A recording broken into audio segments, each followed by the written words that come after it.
Understood. Thank you, Professor Yadav. Professor Yadav, thank you, Professor Yadav. ये जो bill लाया गया है माननीय जितेंद्र सिंह जी द्वारा, इसमें कुछ संशोधन है जो 24 में बिल था, उस एक्ट बना था, उसमें इसमें दंड को बढ़ाने की व्यवस्था है और एक टास्क फोर्स है, स्पेशल कोर्ट की व्यवस्था की गई है। कोर्ट की व्यवस्था तो ठीक है, लेकिन मेरा ये मानना है कि दंड बढ़ाने से कभी अपराध कम नहीं हो पाता है। अगर दंड बढ़ाने से अपराध कम होता तो ऐसे ऐसे दंड की व्यवस्था है जिसमें मृत्युदंड है, लेकिन अपराध कभी कम नहीं हो रहे।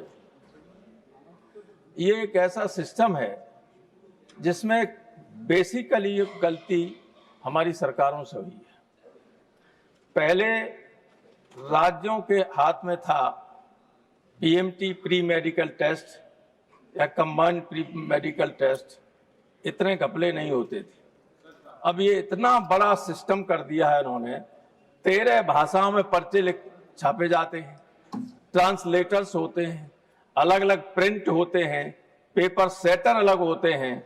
बहुत प्रयास करने के बाद भी इतना कठिन काम है कि जो शीर्ष पर बैठे हुए लोग हैं उनको इतनी दिक्कत होगी कि इसके पेपर को लीक करने से मुश्किल होगी, रोकना बहुत मुश्किल।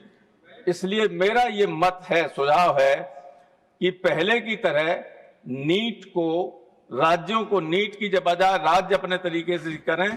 15% सीटें केंद्र को होती थी, केंद्र सेंट्रल से एग्जामिनेशन करता था, उसके लिए अलग परीक्षा सीबीएसई बोर्ड करता था, तब कम से कम असुविधा होती थी। और जितना डिजिटल होता जाएगा, ध्यान रखिएगा, उतना ही आसान है लीक होना। अभी एक जगह भर्ती हुई थी, बहुत बढ़िया भर्ती हुई, और एक लड़के ने किसी तरीके से पहले से टॉयलेट में अपना फोन पेपर में लपेट के रख दिया था, और उससे जुड़ा हुआ जो लड़का था, जो सेट किया गया था, वो पेपर लेके जा रहा था टॉयलेट। पुलिस कांस्टेबल ने और इन्विजिलेटर ने देखा कि ये पेपर लेके क्यों जा रहा है, संदेह हुआ। अगर मान लीजिए वो पहुंच जाता, 1 सेकंड के अंदर वो पेपर सारे देश में चला जाता, लड़कों को मिलता चाहे न मिलता, लेकिन बदनामी ये हो जाती कि पेपर लीक हो, कोई लीक हो। ये इतना दिक्कत तलब है। और जब से आप लोगों ने ऑब्जेक्टिव सब कर दिए हैं, तब से चाहे एक दिन कोई न पढ़े तब भी टिक मार कराएगा तो 100 में 50 सही हो जाएंगे। डेस्क्रिप्टिव रहा ही नहीं कुछ भी। तो पहला मेरा सुझाव है कि नीट को खत्म कीजिए, राज्यों को इसका अधिकार दीजिए, 15% सीटें केंद्र अपनी अलग से सीबीएसई बोर्ड के जरिए कराए, वो करे। इसमें अभी जो एनटीए है उसकी स्थिति ये है कि कुल स्वीकृत पद है 39, रिक्त पद हैं 15, कार्यरत 24 हैं, संविदा पर 73, आउटसोर्सिंग पर 124, कुल कार्यरत अधिकारी और कर्मचारी हैं 221। एनटीए अभी तक 270 परीक्षाएं आयोजित करके 6.6 करोड़ अभ्यर्थियों की परीक्षा ले चुका है।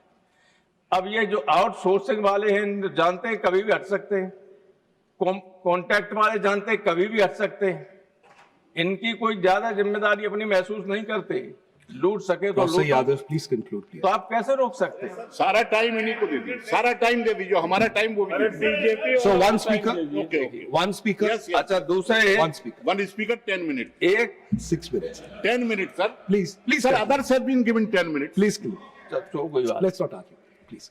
दूसरे, यहाँ पर कई बातें कही गई, बहुत अच्छी बातें भी कही, तेजी सभा ने कही, अभी बीजेडी के एमपी ने बहुत बढ़िया भाषण दिया अपना। उधर से तो अभी बोलने का मौका आएगा तब बोलेंगे, त्रिवेदी जी वगैरह ज्ञान देंगे सबको। मैंने अभी अपने एक माननीय सांसद को सुना, ब्रजलाल जी को। मैं आपको ये बताना चाहता हूं कि कांग्रेस के जमाने से लेके अब तक उत्तर प्रदेश के कुछ लोग केवल मुलायम सिंह का विरोध करके या समाजवादी विरोध पार्टी का विरोध करके दिल्ली में राजनीति करते रहे। उनकी रोटियां चलती रही केवल मुलायम सिंह और समाजवादी पार्टी के विरोध। Yes. पहले कांग्रेस के जमाने में भी थे, हमारे यहां पर मंत्री बन जाते थे, अब बीजेपी में भी है। एक बार उत्तर प्रदेश में एक एमपी को मुख्यमंत्री के आवास से गिरफ्तार किया गया। उत्तर प्रदेश के एक बहुत बड़े अधिकारी प्रेस कॉन्फ्रेंस करके बता रहे थे, बहन जी ने कहा ये तो बीएसपी का है, तो उन्होंने कहा कि इन्हें पार्टी से निकाल दिया गया है। उनकी उन अधिकारी की शक्ल बिल्कुल ब्रजलाल जी से मिलती थी। जो सत्ताधारी दल के एमपी को डीजीपी रहते हुए निकाल सकते हैं, तो आप समझिए इनकी बातों का क्या भरोसा किया जाए। और हम तो इसलिए इनकी बात का कोई बुरा नहीं मानते, क्योंकि इनकी लॉयल्टी पर ही हमें संदेह है। कभी किसी के लॉयल रहे, कभी किसी के लॉयल रहे, जो किसी का लॉयल नहीं रहता उस पर कोई संदेह नहीं।